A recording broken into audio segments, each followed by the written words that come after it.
अस्सलाम वालेकुम dear students. जो थर्ड चैप्टर है हमारा डायनेमिक्स, उसके फर्स्ट टॉपिक के साथ हाजिर हूँ। जो पहला लेक्चर था इस चैप्टर का वो था डायनेमिक्स। उसमें मैंने आपको सिर्फ डायनेमिक्स का इंट्रोडक्शन दिया था।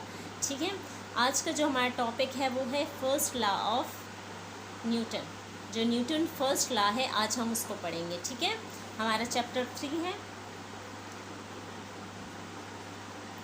और टॉपिक हमारा है Newton first law.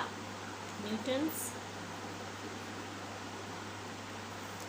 First law.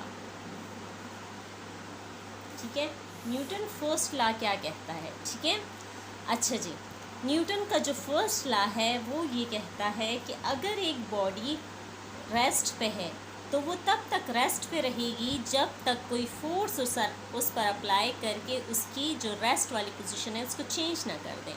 इसी तरह वो कहता है कि अगर कोई बॉडी मोशन में है तो वो तब तक मोशन में रहेगी जब तक कोई एक्सटर्नल फोर्स उस पर अप्लाई होके उसको रोक ना दे।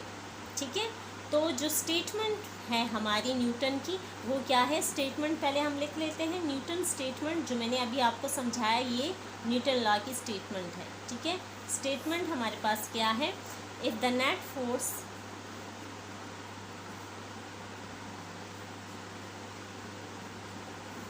acting on a body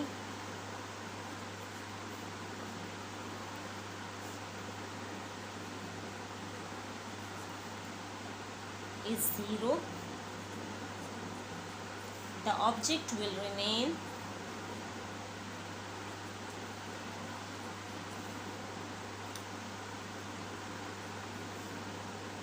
will maintain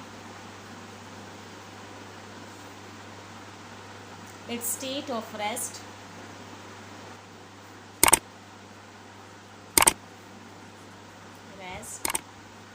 or motion or uniform motion। यानी न्यूटन लॉ क्या कहता है कि अगर कोई बाहर से फोर्स अप्लाई नहीं होती, अगर वो अप्लाइड फोर्स ज़ीरो है तो जिस ऑब्जेक्ट पे वो अप्लाई हो रही है, अगर वो रेस्ट पे है तो वो रेस्ट पे ही रहेगी, अगर वो यूनिफॉर्मली मोशन में है तो वो अपनी उस मोशन में ही रहेगी उसको, क्योंकि फोर्स क्या करता है, या तो स्टॉप करता है या फिर मोशन में लेकर आता है ऑब्जेक्ट को। ठीक है, अच्छा जी, ये हमारे पास स्टेटमेंट है फर्स्ट लॉ की। दूसरे वर्ड्स में हम ये भी कह सकते हैं कि if there is no net force acting on an object, its velocity will not change. If it is at rest, it will remain at rest, and if it is moving with uniform acceleration, it will move। ठीक है, वो rest पे नहीं आएगी बल्कि move करेगी। ठीक है, मैथमेटिकली अगर हम देना चाहें इसको तो मैथमेटिकली हम क्या लिखेंगे? फोर्स, क्योंकि एक वेक्टर क्वांटिटी है। ठीक है, नेट फोर्स अगर हमारे पास इक्वल है ज़ीरो के, देन क्या होगा? चेंज इन वेलोसिटी जो है, चेंज इन वेलोसिटी भी क्या होगी? इक्वल टू ज़ीरो होगी। यानी it's mean that change in velocity जब ज़ीरो है तो फिर हमारे पास एक्सेलरेशन जो है वो भी क्या हो जाएगी? ज़ीरो, क्योंकि we know that change in acceleration, change in velocity is called acceleration.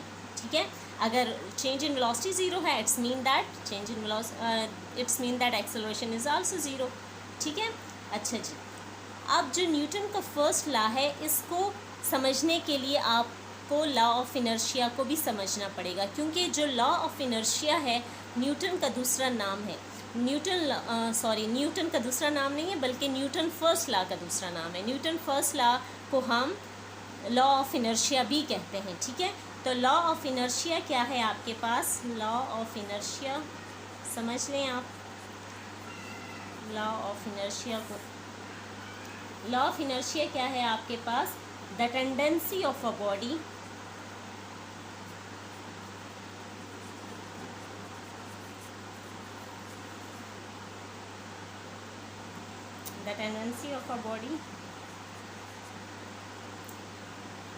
to remain in state of rest,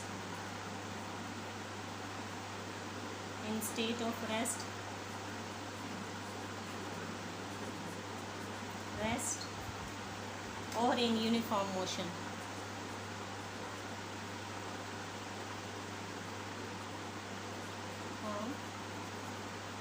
motion। Is called inertia. ठीक है, इनर्शिया क्या है? The tendency of a body to remain in state of rest और in uniform motion is called inertia. देखें, हर जो object है ना वो अपने स्टेट के ख़िलाफ़ मज़ाहमत करता है। अगर कोई चीज़ जो है वो रेस्ट पे है तो वो चाहेगी कि वो रेस्ट पे ही रहे, मतलब उस पर अगर उसको मोशन में लाना चाहता है कोई तो क्या करता है? उस पर फोर्स अप्लाई करता है ना, और वो फोर्स उसके इनर्शिया से ज़्यादा होना चाहिए, क्योंकि अगर वो कम फोर्स होगी तो वो चीज़ अपनी जगह से नहीं हिलेगी। ठीक है, इसी तरह अगर कोई बॉडी मोशन में है और आप उसको रोकना चाहते हो तो आप इतनी फ़ोर्स लगाओगे कि वो उसको रोक सके, वरना अगर इतनी फ़ोर्स होगी कि वो उसका रेजिस्ट ना कर सके तो वो चीज़ रेस्ट पे नहीं आएगी। ठीक है, तो law of inertia is also called Newton's first law, क्योंकि न्यूटन फर्स्ट लॉ में भी हम क्या कहते हैं कि अगर कोई चीज़ रेस्ट पे है तो वो रेस्ट पे ही रहेगी अनलेस कोई बाहर से फोर्स उस पर एक्ट ना करे। इसी तरह अगर कोई चीज़ मोशन में है तो वो मोशन में ही रहेगी अनलेस के कोई बाहर से एक्सटर्नल फोर्स उस पर एक्ट ना करे। इसी तरह इनर्शिया भी यही चीज़ है। ठीक है, अच्छा जी, अब देखें न्यूटन के लॉ के दो हिस्से हैं। एक क्या है, अ बॉडी एट रेस्ट, और दूसरा है इन मोशन। ठीक है, तो रेस्ट पे तो बॉडी है वो तो सही है ना कि अगर कोई बुक फॉर एग्ज़ाम्पल रेस्ट पे है तो वो रेस्ट पे ही रहती है जब तक हम उस पर फोर्स अप्लाई नहीं करते। लेकिन अगर हम डेली लाइफ एग्ज़ाम्पल में देखें तो अगर एक बॉडी मोशन में, फॉर एग्ज़ाम्पल एक फुटबॉल है जो कि मूव कर रहा है, कुछ टाइम बाद हम देखते हैं कि उसकी मोशन रुक जाती है, तो क्या मतलब है इसका कि न्यूटन ने गलत लॉ दिया है? नो, बल्कि इस पे बाहर से एक्सटर्नल फोर्स अप्लाई हो रही है इस बॉल पे, तभी वो रुक जाती है। और वो एक्सटर्नल फोर्स कौन सी है?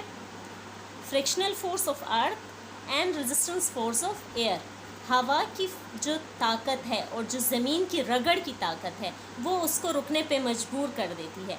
अगर ये दो चीज़ें ना हो, ठीक है, अगर ये चीज़ें ना हो तो एक बॉडी जो है वो हमेशा ही मोशन में रहेगी जब तक कि एक्सटर्नल फोर्स अप्लाई हो रहे हैं ना, जो आपकी फ्रिक्शनल फोर्स है, एयर रेजिस्टेंस है, वो अप्लाई होने की वजह से वो बॉल रुक जाती है।